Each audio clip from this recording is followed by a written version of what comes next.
आखिर सूर्यपुत्र कर्ण ने क्यों मारे भगवान श्री कृष्ण को 12 बाण। जब महारथी कर्ण के बाण भगवान श्री कृष्ण के शरीर को भेद रहे थे उस समय क्या हुआ, आइए जानते हैं। लेकिन उससे पहले यदि आप हमारे चैनल पर नए हैं तो चैनल को सब्सक्राइब करके बेल आइकन अवश्य दबाएं। कहते हैं महाभारत के युद्ध से पहले भगवान श्री कृष्ण ने अर्जुन और दुर्योधन को 2 विकल्प चुनने के लिए दिए, या तो वो स्वयं श्री कृष्ण को चुने या फिर उनकी नारायणी सेना को। भगवान श्री कृष्ण ने ये वचन दिया था कि जो भी उन्हें चुनेगा तो वह पूरे महाभारत के युद्ध में कोई भी अस्त्र या फिर शस्त्र नहीं उठाएंगे। और उनकी नारायणी सेना इतनी शक्तिशाली थी कि आज तक वह कोई भी युद्ध नहीं हारी थी। वह सेना उस समय की सबसे शक्तिशाली सेना थी। कहते हैं दुर्योधन ने नारायणी सेना का चयन किया और अर्जुन ने स्वयं भगवान श्री कृष्ण को चुना। लेकिन आखिर उस दिन क्या हुआ था जब कर्ण ने श्री कृष्ण को 12 बाण मारे थे। कहते हैं ये बात थी युद्ध के 17वें दिन की, जब कर्ण और अर्जुन आमने सामने थे। दोनों में विनाशकारी युद्ध हो रहा था। दोनों योद्धा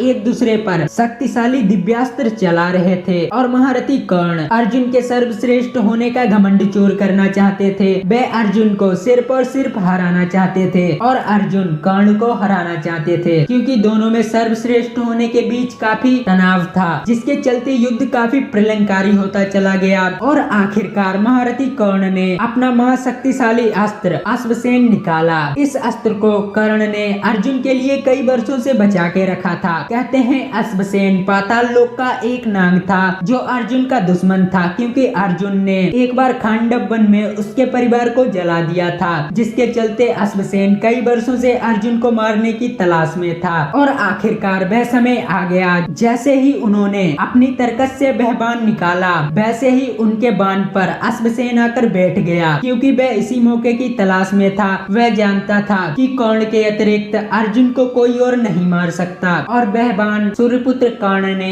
अर्जुन पर चला दिया। अर्जुन को इस बात का बिल्कुल अंदाजा नहीं था, परंतु श्री कृष्ण ने अपनी दूरदृष्टि से ये देख लिया। अतः जैसे ही कर्ण ने वह बाण छोड़ा, श्री कृष्ण ने रथ के घोड़ों को जमीन पर बैठा दिया, जिससे उनके रथ के पहिए जमीन में घुस गए। फिर वह बाण अर्जुन का मुकुट काटता हुआ उनके ऊपर से निकल गया। यह सब देखकर अर्जुन हैरान रह गए और जैसे ही अर्जुन अपने रथ के पहियों को निकालने के लिए नीचे झुके, वैसे ही महारथी कर्ण ने उन पर एक एक करके 12 बाण चलाए। लेकिन उनकी रक्षा स्वयं भगवान श्री कृष्ण कर रहे थे, जिसके चलते उन्होंने कर्ण के वे 12 बाण अपने ऊपर ले लिए। इस तरह महारथी कर्ण के द्वारा चलाए गए 12 बाणों को श्री कृष्ण ने अपने ऊपर लिया था और अर्जुन को अश्वसेन से बचाया था। तो दोस्तों आज की यह खास जानकारी आपको कैसी लगी हमें कमेंट में जरूर बताएं, और वीडियो पसंद आई हो तो चैनल को सब्सक्राइब करके बेल आइकन अवश्य दबाएं।